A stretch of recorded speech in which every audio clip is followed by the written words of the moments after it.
curious about the history of Nottingham and finding out more about it, how the Inclosure Act worked and all the benefits of having the parks here. I've learnt stuff I didn't know already about the Meadows area, so it's been an interesting day already. I moved to Nottingham 2 years ago, so I just like finding out more facts and history about the area. There's a lot of interesting groups going on, and I thought this was a really good one to do today.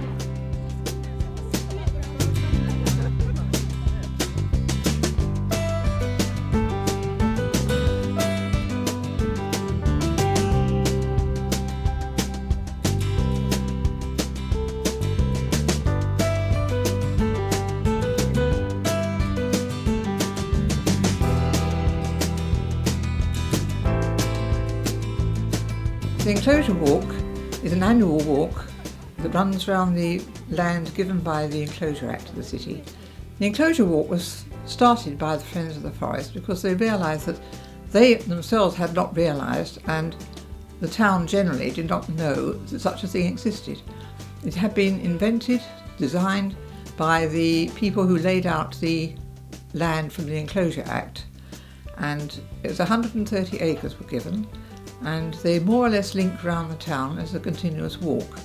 Once we discovered this, we thought that our fellow citizens should know it as well, so we start the walk, we give a little history talk to start with, and then every half a mile or so we stop by some feature and speak about that as well. Today on the Inclosure Walk, it's really great that we're going to be walking through some of Nottingham's most historic parks, places like Queen's Walk Recreation Ground, Victoria Park, the Arboretum, and then ended up at the Forest Recreation Ground. Are all really historic parks that were developed right at the start of the national park movement in the mid-1800s. And actually puts Nottingham not just in the league table of historic park cities, but actually right up there in terms of the forward-thinking cities of that age. And so there, it starts down by the river, it finishes up on the Forest Recreation Ground, where there is the Inclosure Oak to celebrate the whole thing. I've become the Friends of the Forest chair because, in fact, I and some others founded it, and we've made the committee, and that was it. It somehow stuck. Well, I was aware of the forest being there when I was at work, but of course, when you're at work, you're going out and coming back and hardly noticing your surroundings. But once I'd retired, it just so happened that there was an idea to put a large sports centre on the forest. And there was a meeting with the then councillor responsible for it, who, poor man, he'd only just taken over the responsibility, so he found himself in the school hall down the road there, faced with umpteen angry local citizens, of which he had to fight the corner for the council. And from that really came the Friends of the Forest as a kind of combating group to start with. We were fighting off something. That went on for some years, but it gradually died away and never took place. During that time, one of the people, not myself, but somebody else, found that the forest and some other parts of Nottingham are actually covered by an Act of Parliament, which makes them what they call allotted recreation grounds, which means that they are covered by the Commons Acts, the Acts of Parliament which cover commons and allotted recreation grounds. So we were delighted to discover that by Act of Parliament nothing could be put on it, such as a sports centre, unless it was for the definite use of the people who were using the park itself. That road, which is Bath Street, was many years ago, before the enclosures, Meadow Platt Road. And this area was very famous as a cricket ground, and it was simply Meadow Platt Cricket Ground. So there was always been a tradition of playing cricket here and sport and leisure, so it was perhaps natural that this was preserved for public recreation for anybody who wanted to enjoy picnic, sport, or just the flowers and the trees.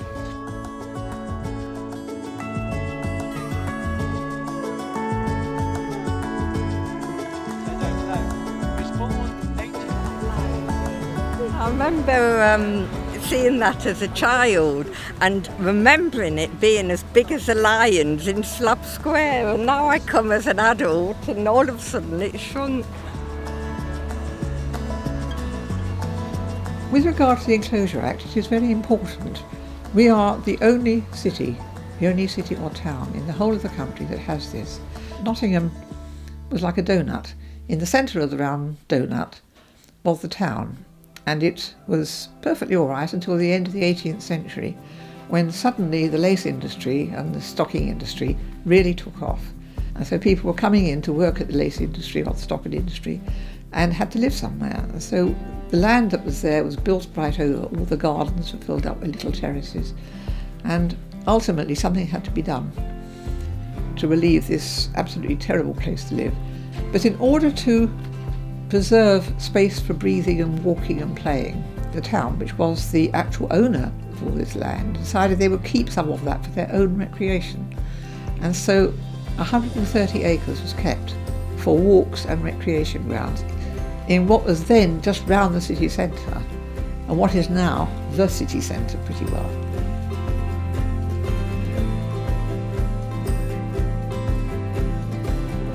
The Arboretum was the first public park in Nottingham, and the Lord Mayor, William Felkin, formally opened the park on the 11th of May 1852 at a cost of £1,108. It is to celebrate our pride in the city, and the network of green spaces that we got is very special to us. So it's good when people want to celebrate it, and we like to be with them when they celebrate it. This place is a lot bigger than I realised, and there's a lot more greenery. I'm not even from around here, I'm from Leeds, so I've popped down to visit and thought, well, your whole city's there's so much more going on than I realised, and where am I now? I don't even know where I am now. Well, I haven't been on it before, but I've known about it since it started, and people had talked about it and said how special it was, and I'm really enjoying it. Learned loads of things about the open spaces around Nottingham, so it's wonderful. We are acorns, not unlike young trees we've grown from 1845. We feel it in our knees. Our chattings on the pathways, playful in the greens, so welcome to our walk and moments that we seize. One reason to look after the green spaces in Nottingham and elsewhere is that it's not a statutory duty on local authorities to maintain them.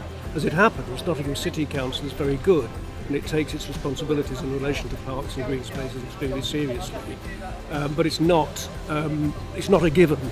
So the more public engagement there is, the better. I'd like to pay a particular tribute to June Perry, who's the founder member, and I would say spirit behind the Friends of the Forest. I'm a member of that organisation, but I'm nowhere near as active as she is. She's put this whole thing together over many, many years, including this walk, which must have had 50 or 60 people on it, which is the biggest one I've been on anyway. So a tribute to June.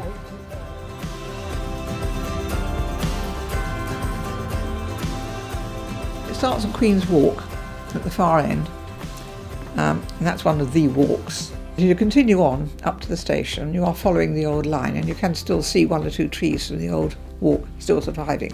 Once you get to the end of that by the station, then you have to just go over the bump that is the city. So it's nice to look there, look at the old warehouses, and come down the other side, and you get then to Victoria Park. And to that is added, but not actually part of it, the old cholera burial ground. From there you go through St Anne's, what used to be the old road going to the St Anne's Well, and you arrive at the bottom of Robin Hood Chase, and after that it's a continual path pretty well.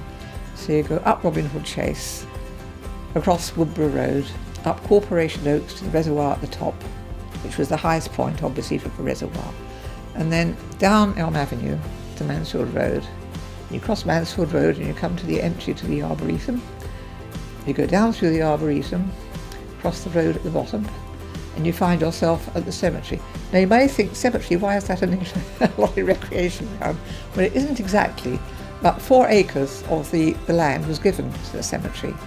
And if you walk up through there, it is really like a park. A beautiful winding park, lovely old trees, and some very interesting gravestones at the same time to look at. And you come out of Canning Circus. If you walk along a little bit along that way, you come eventually to the end of Waterloo Promenade, which is part of the forest. So you go along Waterloo Promenade and you come out on the forest, you cross the forest and you finish on the Inclosure Oak site. And by it is a tiny little tree, which is the new Inclosure oaks. There are 2 Inclosure oaks you can now see, and that's it complete. After which we stagger along to the cafe and have a nice little something or other there.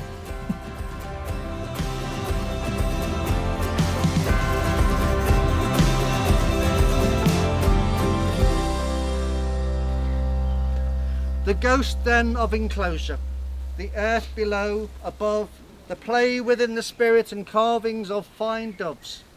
The oak tree spreads its tendrils, what we all have understood, somehow the words escape us. Our boots walk within its love. Thank you.